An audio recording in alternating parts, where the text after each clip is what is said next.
تو یزید ہے آج بھی دو پہ قبضہ حسین کا، اور ہم پاپیوں کے حر کی مثال ہے،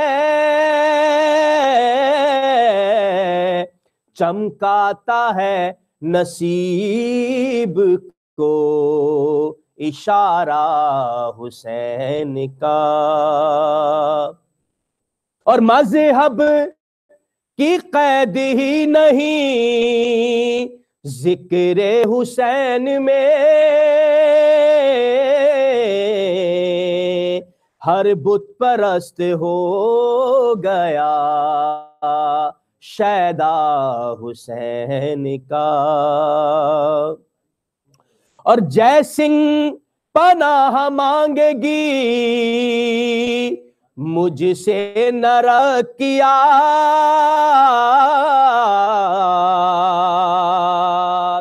جے سنگھ پناہ مانگے گی مجھ سے نہ کیا، میں ہندو ہوں مگر تو ہوں شیدا حسین کا، صلوات۔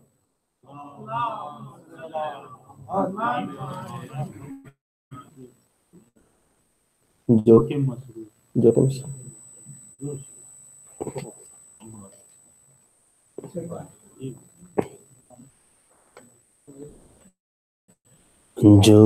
کہ مصروف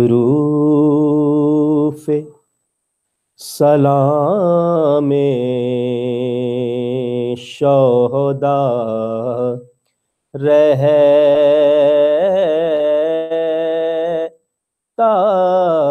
ہے، جو کہ مصروف سلام شہدا رہتا ہے، گو وہ رہتا نہیں پر نام صدا رہتا ہے، شمر کہتا تھا یہی ماں ہے علی اکبر کی، جس کا ایک ہاتھ کلیجے پہ دھرا رہتا ہے، اے فلک کاٹے گئے بادے فنا دستے حسین، ایک نہ ایک ظلم تیرے گھر میں نیا رہتا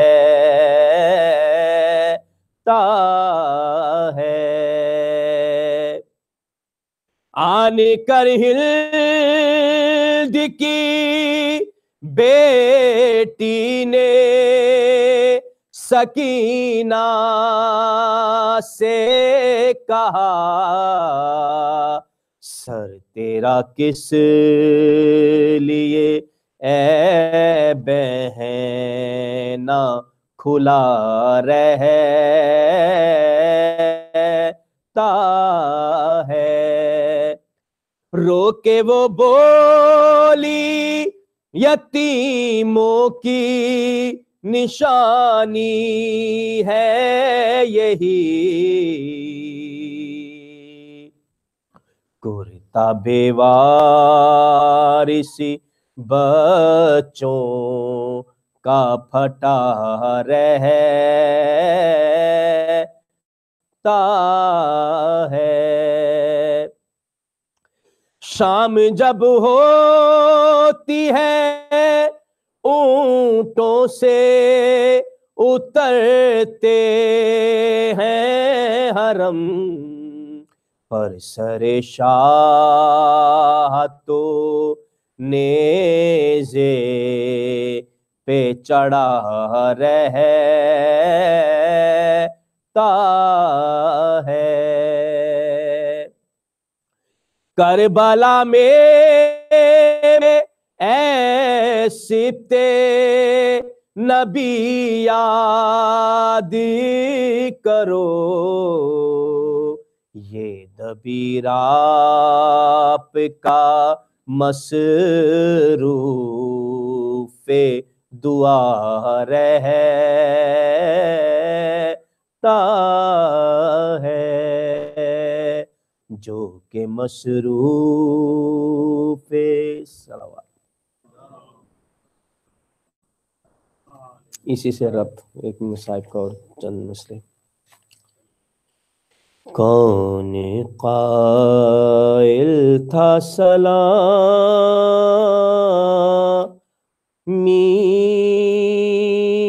کے جنا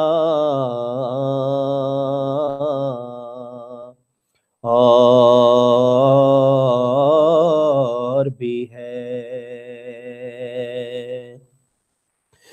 کربلا دیکھی تو تب سمجھے کہ ہاں اور بھی ہے کون قائل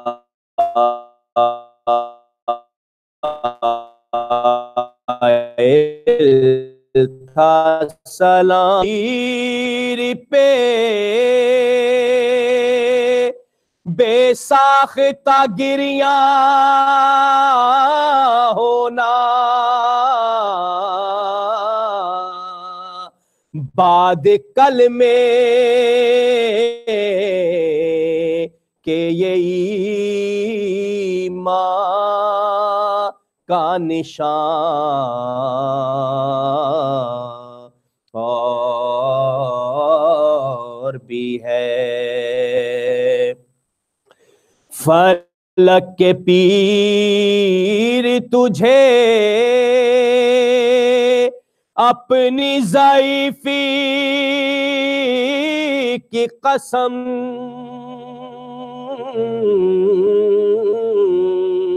علی اکبر سا زمانے میں جوان اور بھی ہے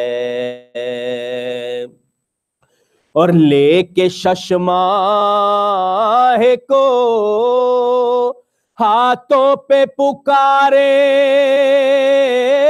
شبیر نظر حق کے لیے غنچہ دہان اور بھی ہے اور ماں نے قاسم کی کہا صبح کو تم ہوں گے شہید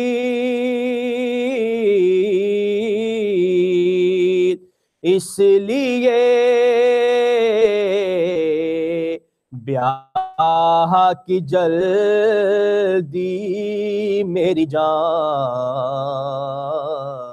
اور بھی ہے اور قتل جب ہو چکے اکبر تو پکارے آدا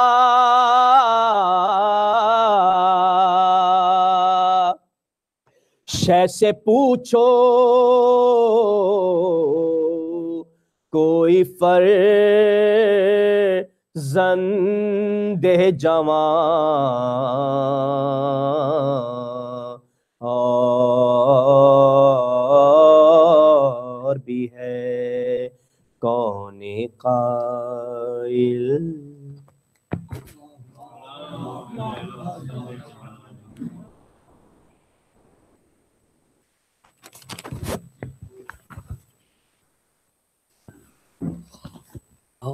Moving in a few quick announcements. uh, we had a note taking competition. So if anyone whom you know has not submitted their notes, the date is still next Friday. Please ask to submit the notes to Brother Akbar by next Friday. Also, we have sent emails on a t-shirt designing contest. Those who want to participate and submit their entries, please, the link that has been provided in the email, please follow on that link, click on that link and submit your entry in the time. uh, Upcoming majlises, there is a men's majlis on Friday 13th after Zohran at Brother Amir Haider's house. There is a ladies majlis on Friday 12th at Sister Sadf Zahra's house in afternoon at Worcester. There are two more announcements. One is for last year we had an Arba'in play, and inshallah the team is all geared up to have another play this year.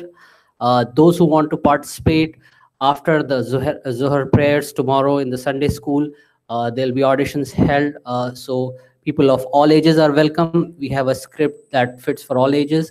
So please do come here and take part in this auditions, and inshallah we'll have the Arba'in play this year. Also, as you are aware that we have an Arba'in walk, and this year it will be on 28th of 28th of October, Sunday. And like last year's, we will have a bus service for Sunday school students as well as teachers and the families.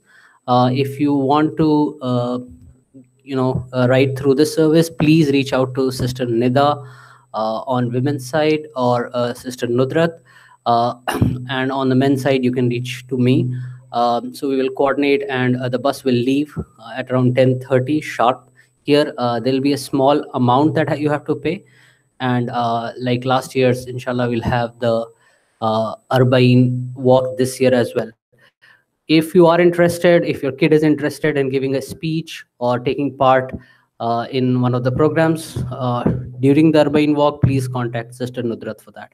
Uh, with that, I'll request Maulana Vinay Khetia to grace the member. Loud salawat, please.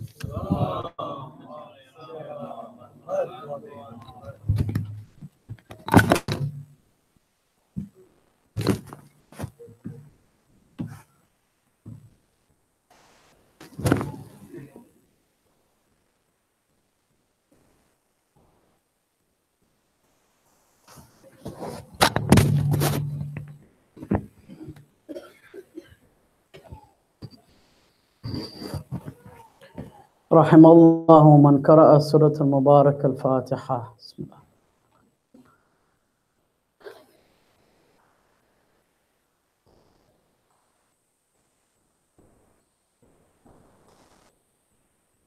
أعوذ بالله من الشيطان الرجيم. بسم الله الرحمن الرحيم.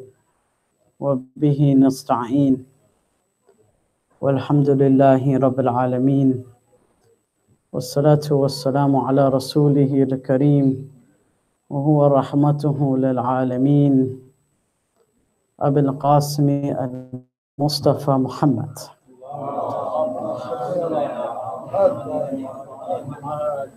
والصلاة والسلام على أهل بيته الطيبين الطاهرين المعصومين المقتولين الميامين المهديين، ولعنة الله دائمة على أعدائهم أجمعين إلى قيام يوم الدين. أما بعد، فقال الله تبارك وتعالى في كتابه المجيد: أعوذ بالله من الشيطان الرجيم. بسم الله الرحمن الرحيم. ظهر الفساد في البر والبحر بما كسبت أيدي الناس ليذيقهم بعض الذي عملوا لعلهم يرجعون. Continuing from last night's discussion, I must have scared so many people. We have like, 25% of yesterday's crowd. So maybe so many people didn't want to come back, inshallah. May Allah bless the hadirin and the ghaibin, inshallah. Jami'an, inshallah. Continuing from last night's discussion, we were speaking about the various changes that went on in society, in the world, after the Second World War, and how that affected us, how that affected the categories.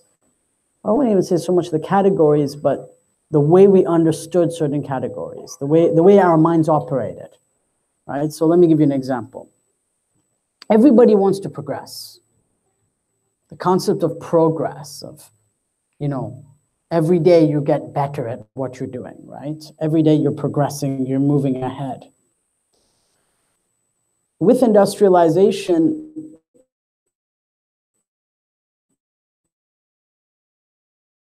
progress to, developing more knowledge with regards to God, with regards to our ethics or our morality, progress was now pinned to GDP, gross domestic product. And this change, especially in the 19th century, towards the end of the 19th century, say 18th and the 19th century, brought about a radical shift in the way we see the world and in the way we even teach our children, the way we raised our children, and what we imparted to them and what we impressed upon them as being important, right? We impressed upon them that the importance is for them to get a good job so that they could have money, so that they could achieve some sort of status within society and be a good Muslim. But to be a good Muslim, to be a good servant of God, kind of was mixed in there, kind of like a halim. It was kind of somewhere in there, mixed in with the between the meat and the various ingredients within that stew. It didn't really take first place. First never really went to the person who read the best Quran, or the person who said the most prayers, or the person of Rasulullah. No, first place went to the person who, achieved that highest goal, their gross domestic product, of their efficiency, of their output, of their sheer output. And these categories profoundly affected us. And then what we did was we migrated as Muslims. Some of us are born here as African Americans. I don't know if there are any African Americans here, but we migrated, whether it be from East Africa, India, Pakistan, Lebanon, Iran, wherever it was, Bahrain. We migrated to places like the US and Britain and Australia and Sweden, all these different places. And then we never really thought for a second so much of what we're doing, and we just kind of continued on with the same categories. And those categories already existed in our colonial countries. Right? These were all previously colonial. Egypt, Pakistan, or Egypt, India pre-partition, Lebanon, all this. Iran was not colonized, but it was culturally colonized before 1979, right? And this idea of progress was pinned to GDP, to our gross domestic product. It still is. It still is, right? Global growth. There's always a concern about global growth, global decline, global growth. It's always pinned to the amount of jobs that are created, the amount of jobs that are lost, and net income, the income that people have, right? Now we have a problem. Because these categories are so rotten, they are so antithetical to any sense of spiritual development, that we then have the ayah in Surah Rum, ظهر الفساد في البر والبحر في البر والبحر بما كسبت أيدي الناس, that corruption shall appear in the land and the sea by what the hands of human beings have done. ليذيقهم, so that they shall taste themselves, بَعْدَ مَا عَمِلُوا, so that they shall themselves taste some of what they have done, لَعَلَّهُمْ يَرْجِعُونَ, so that perhaps they will turn back. That now the ocean, for example, by what they're saying, by 2050 or even before, we're going to have a 5 to 5 fish for every plastic bottle. 5 plastic bottles for 5 fish. Yeah, because we pinned it to GDP. And now we're struggling, and now we're crying, Paris Climate Accord, this and that, but the US has walked away. Right? Who knows if China and India are going to follow through on anything of their commitments in this regard. And the hands of insan have literally God. They have spoiled it. And of course, everything can come back, but we will have to now taste this. Allah said, لِيُذِيقَهُمْ بَعْدَ مَا عَمِلُوا. They will have to taste some of what they have done. A boomerang effect is there. It will come back, and they're going to have to taste the facade and the corruption that they have reaped within the earth. That's because we walked away from the table of spiritual values. Right? We surrendered everything to machines and to efficiency and mass production, and that became the sole goal of a society. Sole goal of a society. And did we think there would not be consequences? Darn well there would be consequences for this. Allah makes it clear to the Rum. There will be consequences. There will be, so to speak, hell to pay. And now we're seeing it. Look at this. I was reading NPR today and BBC. They said that the most recent research on child psychology, both at Harvard and other universities, have said that teens who spend 5 or more hours per day on their device are 71% more likely to have one risk factor for suicide.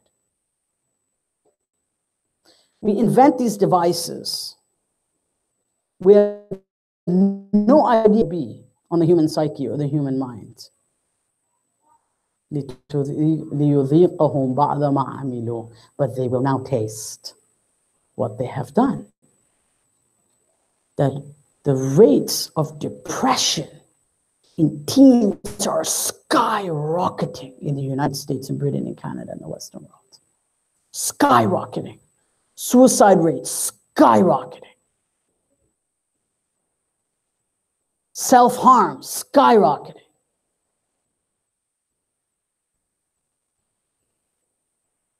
Child abuse skyrocketing.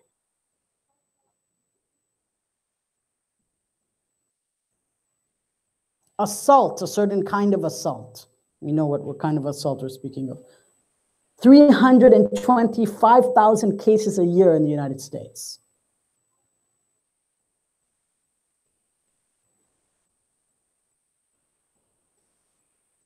About, some say, 700 suicides a day in the United States. A day. لِيُذِيقَهُمْ بَعْضَ مَا عَمِلُوا. That they will taste the rottenness that they have put into the earth. That they changed the priorities of life. They did. And each one of us are a part of that machinery. We're not here to sit on our holy high horse here. Because they took the concept of progress and they pinned it merely to material production. And we think that the hope of humanity is in AI, as Sundar Pichai at Google. Really? That we're going to put all the hopes with Musk and Pichai and these guys at Google and Silicon Valley that they're going to solve the solutions? Really? And then the atheist turns around and says, well, how can God allow this to happen? How can God allow 19,000 children in Pennsylvania to be abused by Catholic priests? The question is, how can we allow this to happen? God has every right to ask us the very same question, which is, I gave you power, I gave you reason, I gave you knowledge, I gave you free will, I gave you the ability to speak. And you do this? You assault children, the most vulnerable members of society, and you take an oath to serve God.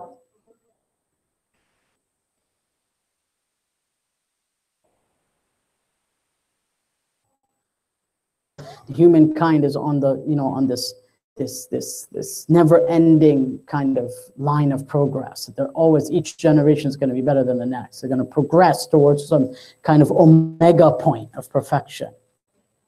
I don't see it. This is a fantasy. It's a complete fallacy. I mean, as if 2 world wars and like 20, 30, 40 million people lost wouldn't be enough for people to wake up from that.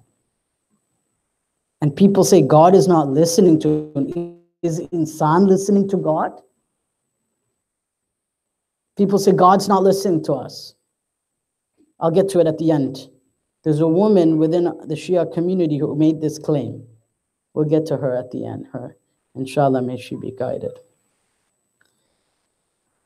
God gave us this mizan, this beautiful balance. And what have we done? لا تفسدوا في الأرض بعد إصلاحها. Allah subhanahu wa ta'ala says, don't spoil this earth. Don't reap corruption in this earth after we have made it good.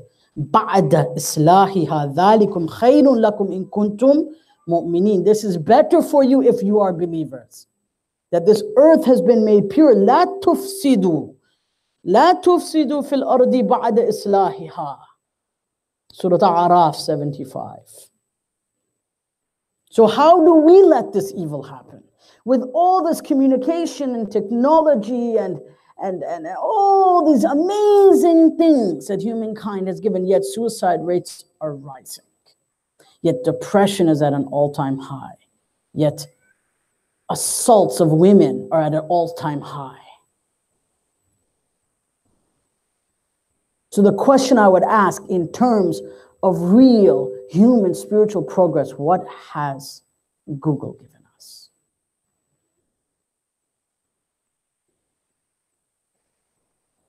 In terms of the wholesomeness of our life, happiness.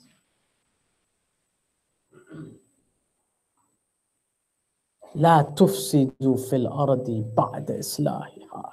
Allah says, don't sow corruption in this earth after it has been made righteous, it has been made pure for you. Ya ayyuhal insan. Did God make the nuclear bomb? No. Did God tell those priests to abuse children? No. And unfortunately, this is even a problem in the Muslim community, as we know. There was a Sunday school in the United Kingdom where it turned out that the principal of the Sunday school was engaging in these activities, unfortunately, even in Toronto. Not from the Sunday school, but from someone from the Muslim community. I mean, you need all kinds of police checks now to teach in a Sunday school. Fingerprints and background checks. And where are we like, la ilaha illallah.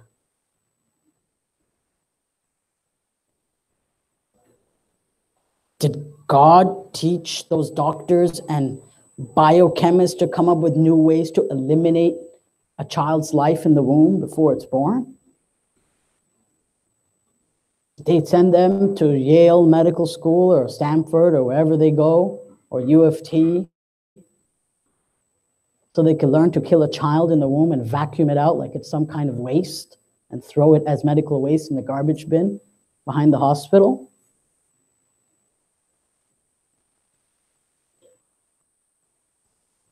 Did God teach them? I would ask that atheist or that agnostic, did God teach them that? Did God give them revelation to do that? Did God reveal upon them to take human life? No, God told them to preserve life. So yes, there are many great things that human beings do, like saving children while they're in the womb, performing heart surgeries on children before they're even born. This is the preservation of life. This is godly work. There's no doubt about that. This preserves the dignity of human life, the sanctity of human life, the preservation of human life, the wholesomeness of human life. Yes, this is godly work. وَمَا أَصَابَكَ مِنْ حَسَنَةٍ فَمِنَ اللَّهِ. Surah Al-Imran. That whatever good things that happen to you is from Allah. وَمَا أَصَابَكَ مِنْ سَيِّئَةٍ فَمِنْ نَفْسِكَ. And whatever of evil occurs in your midst is from yourselves, Ya ayyuhal insan. Allah has made it clear. Did God tell that mother and father that earning money and pinning their children's hopes and dreams to gross domestic product instead of teaching them the akhlaq and the ethics and the aqaid of the Quran and Ahlul Bayt? Did God tell them that? That the child would grow up to be 12 or 13 and have an inappropriate relationship and have no regrets about it when asked? Did God tell the parents to raise a child that way? Did God tell the parents, mom to be dad and dad to be mom?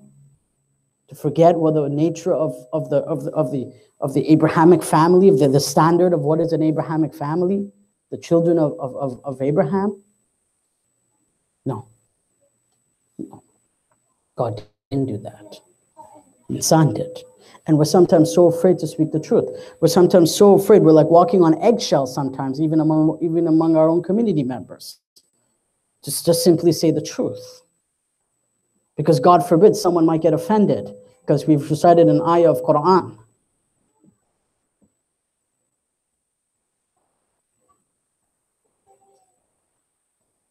It is the family values of Islam that will ensure the faith of the community. And those family values require certain duties of man and wife. You don't want to get with the program, don't get with the program, that's fine, but then don't claim and come and say, Ya wayla, ya waylata, oh my God, my son is having a girlfriend, my daughter is going out on dates and she has no regrets about it. And she doesn't feel that regret in her heart, that nadam in her heart, because we've sown that into her heart. We are responsible. We are. How many of us attend a madrasa to learn about our duties to Allah subhanahu wa ta'ala, our duties as parents? Do we think we can live vicariously through our children? No. No, we can't. No way. Apples don't fall far from the tree. It is what it is. This is what the Aima have told us. Read the Risalatul Hukuk, the rights of a child over a parent. Go and take a look. It's black and white. Imam Zayn al-Abidin. Allahumma salli ala. Why should we feel inferior? Why should our sisters feel inferior if they choose to prefer raising their children as mu'mineen and mu'minat as opposed to becoming CEOs? Why should they feel inferior? Why should they feel like they've made a lesser choice? Why should they feel less? Why should they feel less respected and less valued? Why?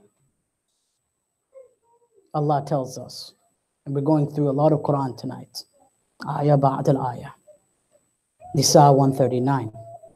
الَّذِينَ يَتَّخِذُونَ الْكَافِرِينَ أَوْلِيَاءَ مِن دُونِ الْمُؤْمِنِينَ. One, there are those who take disbelievers as their intimate confidants instead of believers.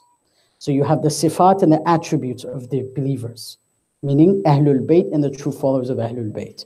On one hand, you have the attributes of disbelievers. People who don't live a life of faith, don't live a life of iman, don't live a life of commitment to godly values and family values. They take this group as their confidants, as their guides, as their awliya, as their leaders.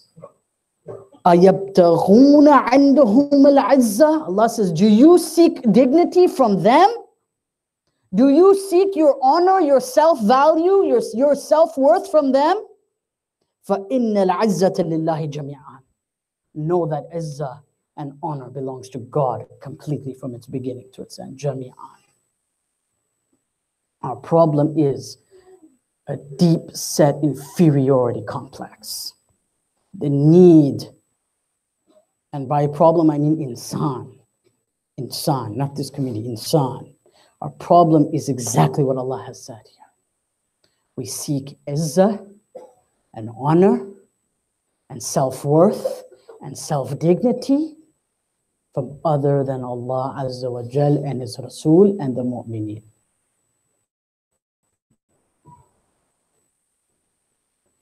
And thus then we feel less valued, less worth. We feel that our index of worth and value has gone down. Because the people of disbelief are living a different kind of life. Imma min al-Muslimin or ghayr al-Muslimin, whether they're Muslims or non-Muslims is regardless here. It's not talking about Muslims and non-Muslims per se. It's talking about attributes of human beings. Because Lord knows many Muslims have these very same attributes.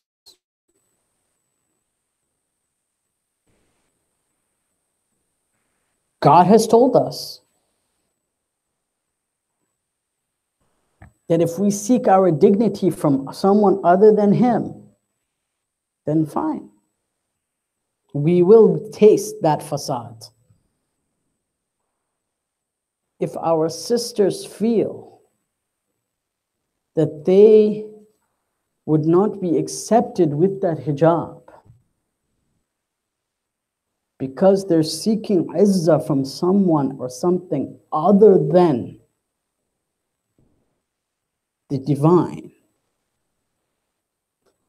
then the consequences of those actions will come back to bite them, their husbands who support that decision or stand silent at that decision, and the children that result from those marriages.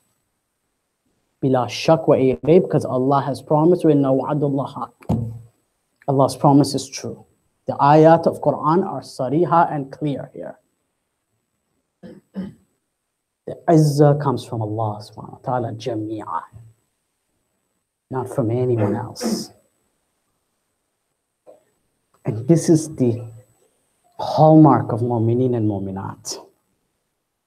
This is the hallmark.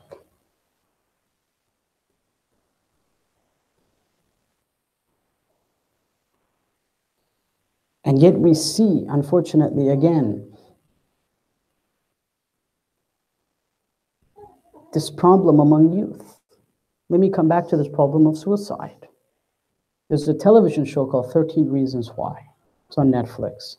Very popular among the young people who are watching it. It's about a girl who takes her own life, and she leaves 13 tapes explaining why she's taken her own life. Very popular among the young people. Maybe the adults don't know. It was so disturbing, the Catholics school board in Toronto and Ontario had to send a letter out to all the parents warning them about this, that the kids are watching this, because she's almost glorifying suicide. It turns suicide into this kind of, Hollywood excitement. Lo and behold, she ends up getting into a relationship with someone. That boy took a picture of her in an inappropriate way, sent the picture out to everyone at school. She was humiliated. One thing led to the next. And she eventually takes her life in a bathtub by cutting her wrists. And they show the whole scene. Very graphic of the bathtub filling up with blood. In the next season, I read these things because I work with kids, so I have to know what's going on. I have to read the synopsis of these things to understand what people are watching. In the next season, and the very last episode, they're in a church. Until now, there was no mention of any religion or any higher power, any hope or any prayer or any sense of turning to something above themselves. And the parents are sitting with the priest and saying, if only maybe we brought her earlier to find hope in something other than these earthly things that she was holding on to. Maybe the situation would have been different. But the truth is she had nothing to hold on to. She had nothing beyond her damaged human self. And the majority of children today in our schools have nothing beyond that. Because it is a snapshot of where North Atlantic, West Atlantic society is. West Atlantic, meaning everything on the West Atlantic side. Europe and North America. It's a snapshot of where our society is. And if we somehow think that our kids are immune from that, we better wake up and smell the coffee. We better take a reality check, because that's not true.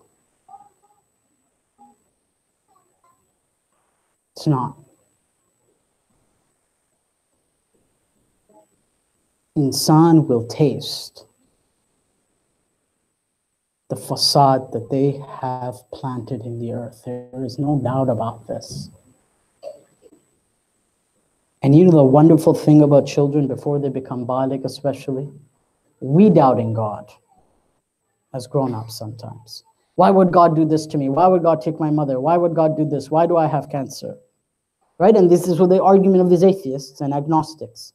Right? People who don't want to make any decision. Yeah, he could be there, but he seems to be quite cruel. So I'm not sure. I mean, most of my cousins are kind of like this, to be honest. My cousins are not Muslim. I'd say 99.9% of them have this idea. And they're kind of representative of the average person, average kind of thinking. Believe in something, but don't know what it means. Yet when you look at children, there's a wonderful book called And Then There Was Light. He was a Frenchman who fought against the Nazis in France. And he always says, I thank God that he took my eyesight when I was a child, because I never had an opportunity to blame him. I never blamed him a single day for taking my eyesight, because as a child, we don't blame God. We accept that this is a decree of God. We accept that this is God's decree. We accept it. رِضًا بِقَضَائِهِ وَتَسْلِيمًا لِأَمْرِهِ. That's a sifa, that's the attribute of the wali of Allah subhanahu wa ta'ala, of isma. The children don't question the decree of God. They don't say, God, why me? Why me? Why me? Pity party. Why my mother? Children don't ask that. Ever visited a cancer ward? I have. Seen many children with cancer. Why are they all smiling? Ever wondered? Why are children with leukemia smiling? Never complaining a day. Alhamdulillahi Rabbil Alameen. Without hair, with their little bald heads, with their, chemotherapy and all that, and the drugs running into their veins, and they're smiling. And they never once doubt what they ask God, why me? No. I tell you, the vast majority, I visited, we have one of the largest children's cancer wards in the country at Shaikh Children's Hospital in Toronto. I go all the time to visit. Most beautiful children you'll ever see in your life. Beautiful human beings. They teach us what Iman is. They teach us what it means to believe in Allah subhanahu wa ta'ala. They teach us the meaning of Inna lillahi wa inna ilayhi raji'un, Ridhan bi qada'ihi wa tasliman li amrih. All they want is their mom and dad to be there and hold them. That's it. As they die. I've seen this so many times.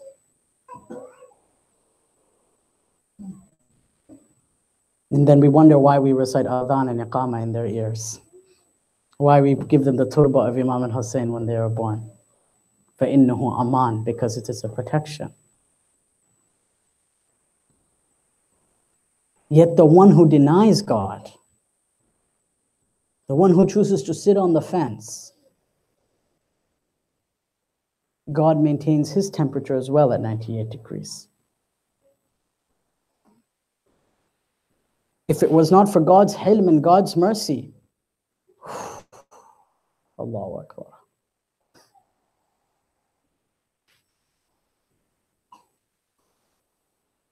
There's a beautiful poem. Before I get to that, recite a Salat ala Muhammad wa ala Muhammad.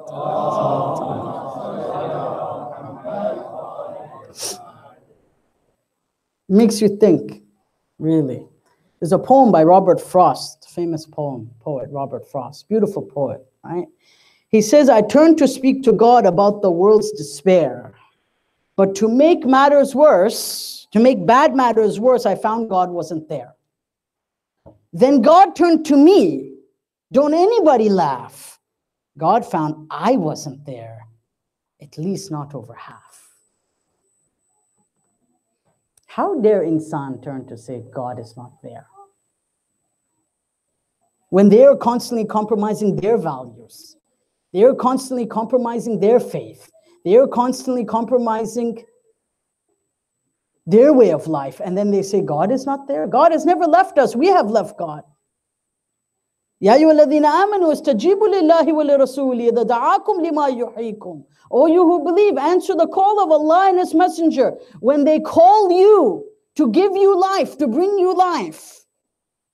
Lima yuhyikum wa'lamu anna Allah yuhulu bayna al-mar'i wa qalbi. And know that God hovers between a man and his heart.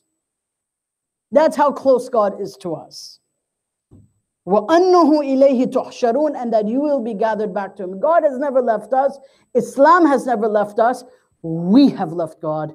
We have left Islam. Not the other way around. God has never left us for a moment. Had He left us for a moment, we wouldn't exist. How does He maintain us at 98 Fahrenheit, sitting here now? By leaving us? No. No. No. He is the only one that can fill our hearts.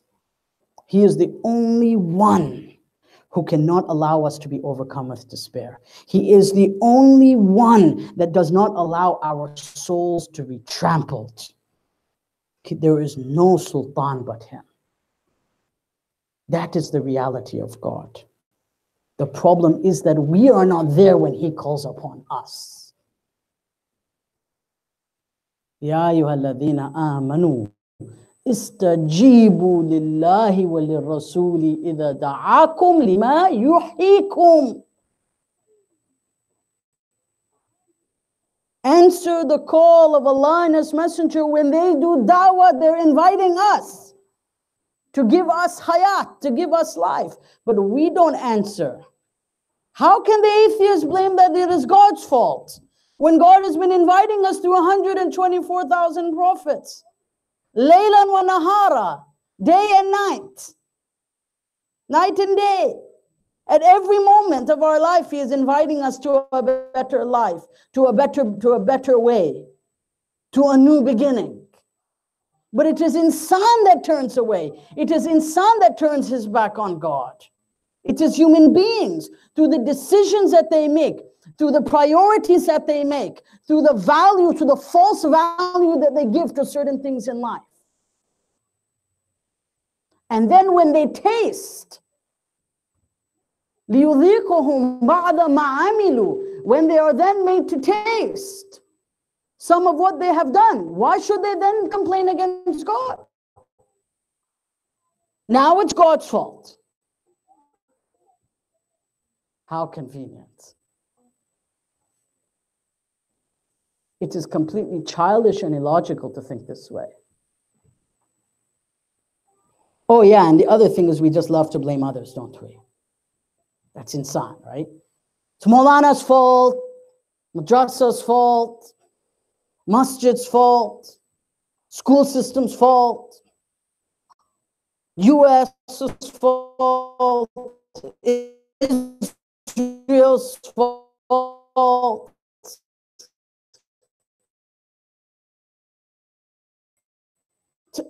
I think the Muslim Ummah has become the most complacent.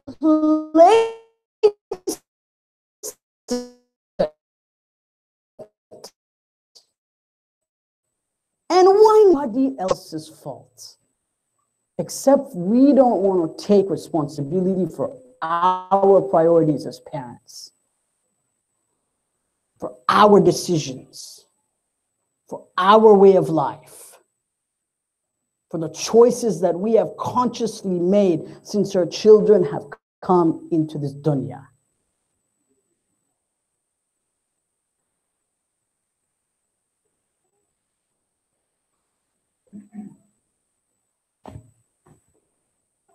We have to be grateful to God for what we have. Because if we keep complaining all the time, honestly, without taking account of ourselves, God will give us something truly to complain about. The Quran tells us that.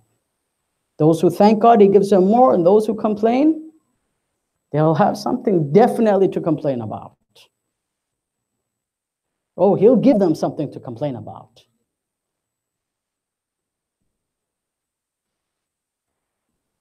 Houses come and go. They come and go, brothers. But do we thank God that we keep our deen? لا تجعل مصيبتنا في ديننا.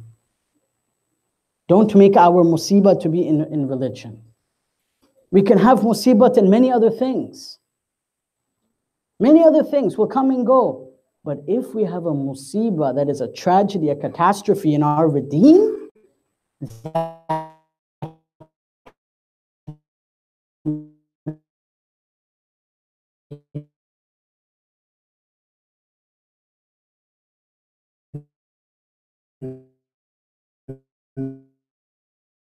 never again. We have to thank Allah for at least that much. Okay, we don't get everything we want in America. We don't get everything, it's not, nothing is ideal. The nature of this world is that our heart will be broken in it, okay? We can't expect that our hearts will not be broken in this world. That's the nature of dunya. There's only going up from here, from mu'mineen. From mu'mineen and mu'minat, there's only up. This is the lowest it will get. There's only upwards from here. We got to see the situation in that way. Do you see where I'm going, brothers? There's only upwards. For mu'mineen and mu'minat, for believing men and believing women, there's only up. This is as low as it gets. Hearts will be broken. Disappointment will occur in the dunya. They're the nature of this world. What we will be taken into account of is our deen. That is what we will be taken into account for. Sallu ala Muhammad wa ala Muhammad.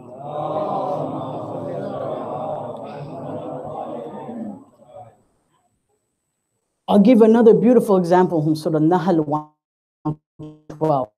I said tonight, I really like using ayat of Quran to give examples, right? Sallu ala Muhammad wa ala Muhammad.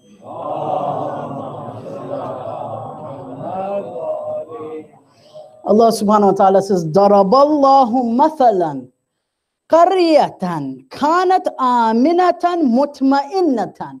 That God gives a similitude, an example of something. Of a tribe, a community, a village. Comfortable, aminat, mutma'inna, in a complete living in serenity. Ya'tiha rizquha. Raghadan min kulli makan, that they're getting everything that they want from every place. Enjoying life. Like us, really, to be honest. We are in that situation, right? We're in that top 1% of the world, right? Just coming from Africa, we're definitely in that top. I just came from 3 weeks in Africa. Yeah, we're in the top 1%, okay? This ayah applies to us pretty much, okay? فَكَفَرَتْ بِعَنْعُمِ اللَّهِ. But then they became ungrateful for what God gave them. Look. فَكَفَرَتْ. This example in the Quran is extremely important, brothers. It's extremely important. فَكَفُرَتْ بِعَنْعُمِ اللَّهِ فَأَذَاقَهَا اللَّهُ لِبَاسَ الْجُوعِ وَالْخَوْفِ. They became ungrateful and spoiled. Why were they no longer grateful? Because they took their deen for granted. As they were enjoying life, they forgot the fact that they have responsibilities to Allah subhanahu wa ta'ala, to the one that has given them this ni'matul ijad, the one that was giving them the blessing of wujud and existence to begin with. فَكَفُرَتْ عَنْعُمُ اللَّهِ. They became ungrateful, and God made them taste. ذَاقَهَا اللَّهُ لِبَاسَ الْجُوعِ وَالْخَوْفِ. And then He enveloped them in hunger and terror. بِمَا كَانُوا يَصْنَعُونَ. Because of what they had done. Because they were ungrateful. They were spoiled and ungrateful is what Allah is saying. بِمَا كَفَرَتْ. They did kufr of the ni'mah of Allah subhanahu wa ta'ala. And because of that, God says, I will then give them a taste. They now they want to complain. Okay, go and complain. I'll give them now something to complain about. I'll give them fear, terror, and hunger together. Jami'an.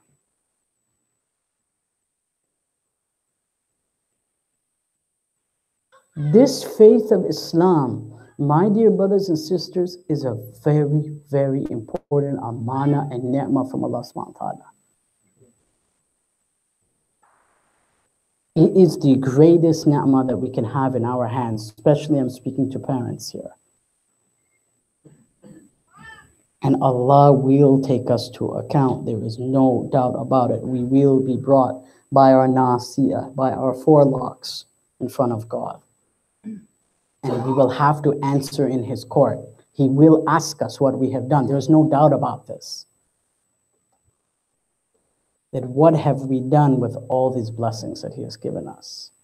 Were we grateful or were we ungrateful? Sallu ala Muhammad wa ali Muhammad.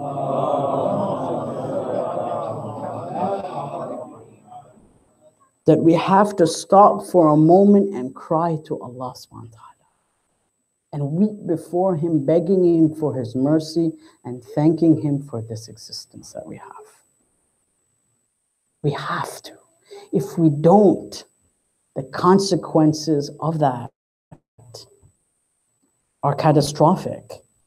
And those consequences are ones that none of us can then bear, can handle. Because then we will be met with God's justice and not His mercy. And that's not a game that we want to play. As Amir al-Mu'mineen told Malik al-Ashdar, "La tansawana nafsik li harbillah," in his letter, don't take God to war. That's a war you will not win. Don't take Allah to war.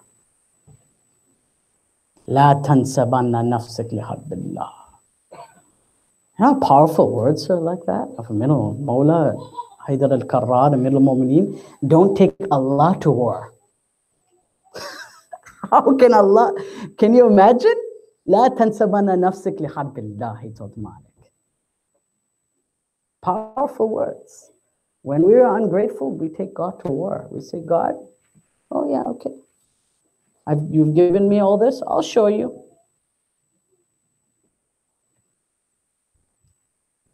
We have to thank God. Just like a father. Child's running towards a fireplace. Father slaps his hand from touching the fire. Father saves his son. Son cries, Baba, why'd you hit me? Baba was saving him from something that would hurt much more than a slap on the wrist. Sometimes God takes things away from us to save us from that knot of Jahannam. Okay? He loves us more than we love ourselves. As mu'mineen and mu'minat, He loves us more than we love our own selves. Like that father that saves a child from running into the fireplace. God will take things away from us during our life. He will.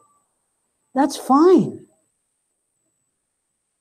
Because if we're believers, we will always thank Him for it. Because we understand that He's saving us from something else. Always, always for mu'mineen and mu'minat. Even if it is something we have done, He's punishing us here so that He saves us there.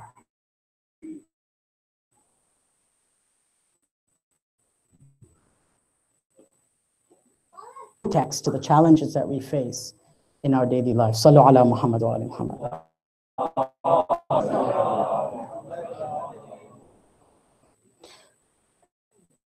I'll end with an ayah of Quran. Again, coming to another ayah of Quran from Surah Al-Baqarah, hammering on this same point, my brothers and sisters. It's the same point. I hope you're here. Our priorities will determine where we stand with God. That's my point. If we are thankful for God's blessings, our priorities in our life, our actions, the way we raise our children, the way we speak to our spouses, the way we build our homes, the way we build our communities will look a certain way.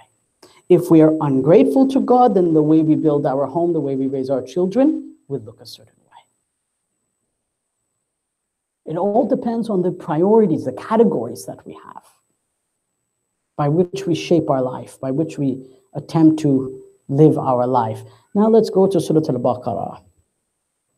Law تنكحوا المشركات. That don't marry the polytheistic women حتى يؤمنن, until they become believers, until they believe.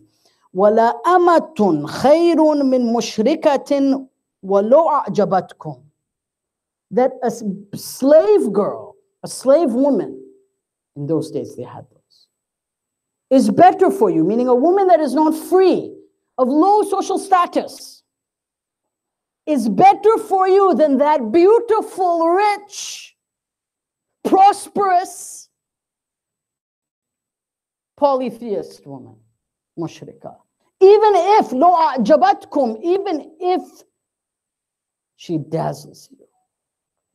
A'jabatkum, Allah subhanahu wa ta'ala says. Even if she captures you.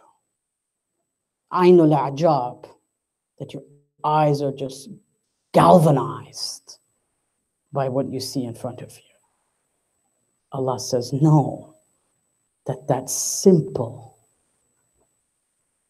slave is better for you. Look at the priorities. Allahu Akbar. Are we looking at the depth of Quran here? But Maulana, she loves me, I'm told. And I love her. And I've even had fathers come to me and say, Maulana, can we figure something out? Come on, let's make a deal. Let's figure out how we can get this done. No, I'm not kidding. I'm not kidding. I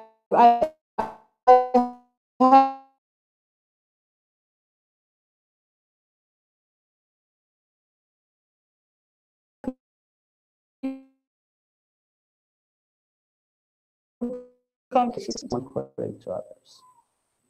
I said, well, the hadith says, وَعْلَمُوا أَنَّ دِينُهُ أَنَّ فِي دِينِهِ غَضَاضَةً. That know that this person is deficient in their religion if they seek a partner that is a problem in their deen. I said, then you're okay.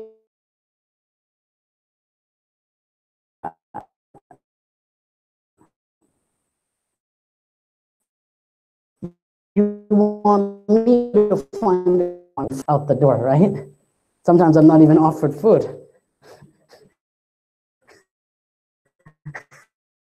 Listen to. Yet Allah says that simple slave is better for you. وَلَا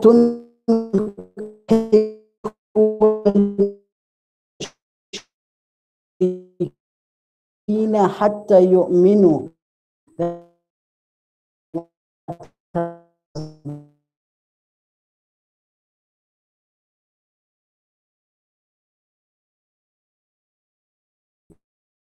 Don't theistic, leaving lowly males save his birth. Then the mushrik male. This is the ayah of Allah subhanahu wa ta'ala. This is an ayah. Love أعجبكم, even if he dazzles you, even if you claim to be in love. This is what God is saying. Love is blind. Totally blind, totally misguiding. Biggest dalala, biggest misguidance. Lo ajabakum. Even if you fall in love. Allah knows what is best. He knows how our hearts work, how our minds work. He's going deep into the psychology of insan. And then look what Allah says. This comes to the priorities here. أُولَٰئِكَ يَدْعُونَ إِلَى النَّارِ. That the mushrikeen invite you to hell, to the fire. وَاللَّهُ يَدْعُو, invites you. His da'wat is for what? For jannat and forgiveness. بِإِذْنِهِ وَيُبَيِّنُ آيَاتِهِ لِلنَّاسِ لَعَلَّهُمْ يَتَذَكَّرُونَ. And He has imparted signs to the people. If only they would get their priorities straight in their life as to what is considered to be developed, what is considered to be enlightened, what is considered to be forward thinking. I always hear this, Mulana, you have to be more forward thinking. What does that mean? Like, who's forward thinking? Not Jannah.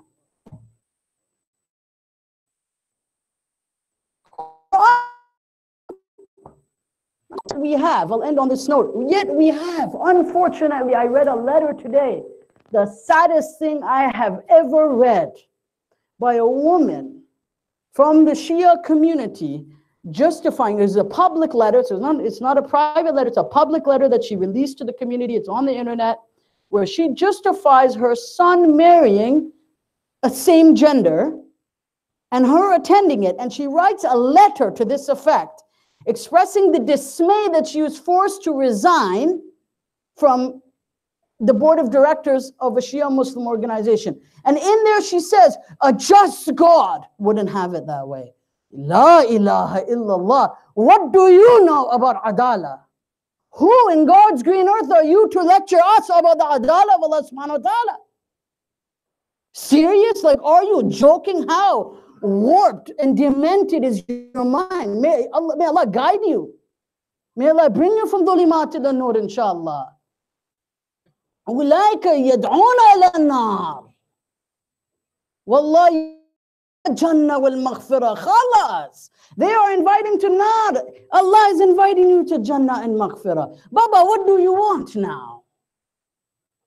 A just, what do you mean by a just God? What kind of demented, deluded way of thinking, and then to write this and to release this to the media and the people as a justification that God's some kind of vending machine and I pray to him, change my, so I'm justifying my support, I'm justifying this. How? La ilaha illallah. La samah Allah, na'udhu billah. This is the most demented logic that I've ever read. Honestly, the most disturbing thing. And the fact that such an individual would be on the board of directors of a Shia organization, handling the khums.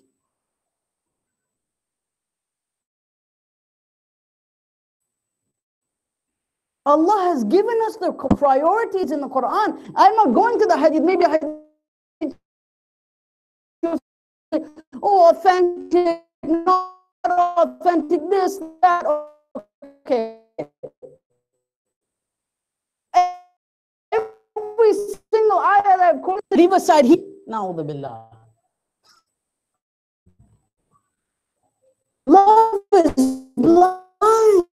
Serve the happiness for our children in dunya. We want them to be happy in akhirah. To be happy here. Who said that is the in the maqsad of mu'mineen, the life of mu'mineen and mu'mineen. That idea comes. You can't simply say God is just. He would want my son to be happy, so I support him. He said, لا تفسدوا في الأرض بعد إصلاحها. Don't corrupt the earth after it has been made pure. Why don't you quote that ayah to your son? Where is this hippie flower power nonsense? Honestly, I don't know. It's a bunch of nonsense. And it is despicable that someone would hold a position of a Shia community, a Muslim community, and espouse such vitriol and filth. Don't hide behind God and A'imma Tahirin. Oh, and we did ziyarat of Imam Hussein. La ilaha illallah. So what? Were there so many conditions for the ziyarat to be accepted? Maqboola.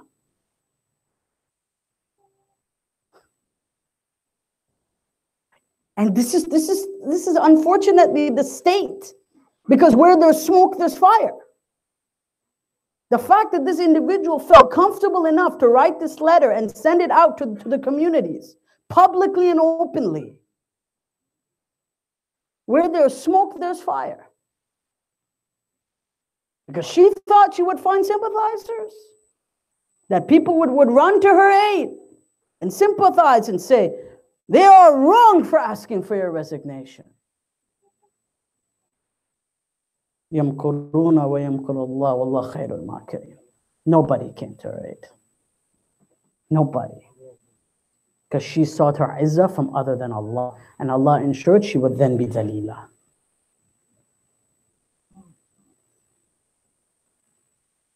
Allah has given us these priorities, brothers. Sallu ala Muhammad wa ala Muhammad.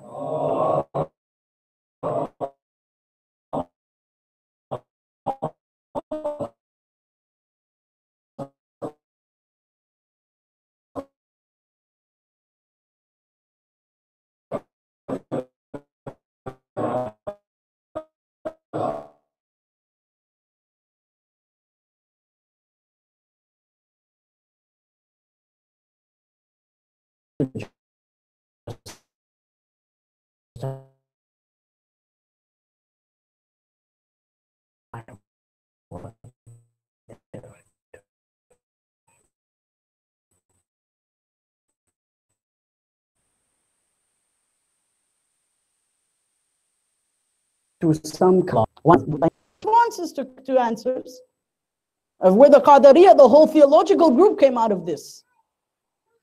This is what Yazid told Sayyidah Zainab, because they didn't want to take responsibility for their own actions, for the butchering and the murder of Imam al-Hussein. They didn't want to take responsibility, so they threw it at God. Responsibility for what? Imam Zain al-Abidin tells us through Imam al-Baqir alayhi salam, who says that my father told me that they carried us on saddleless camels. وَرَأْسُ الْحُسَيْنَ عَلَى عَلَمٍ, and the head of Hussein was on a pole. They didn't want to take responsibility for this, for the head of Hussein being on a pole. Take your imagination, close your eyes and imagine that head of Imam al-Hussein being impaled on a pole. And his daughters, his wife, his sisters having to look at that face. Bughal Waqifa, and the weak and defective mules, the riwayah states, from Kufa to Sham, through the desert, through Mosul, through Raqqa. Right? These are all the various cities that they passed through. The Imam tells us that the mules were eclipsed by spears.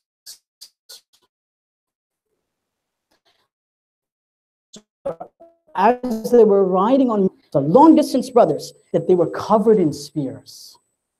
And on the spears were heads. And you can imagine in that heat, what happens to exposed dead flesh in the heat of the sun.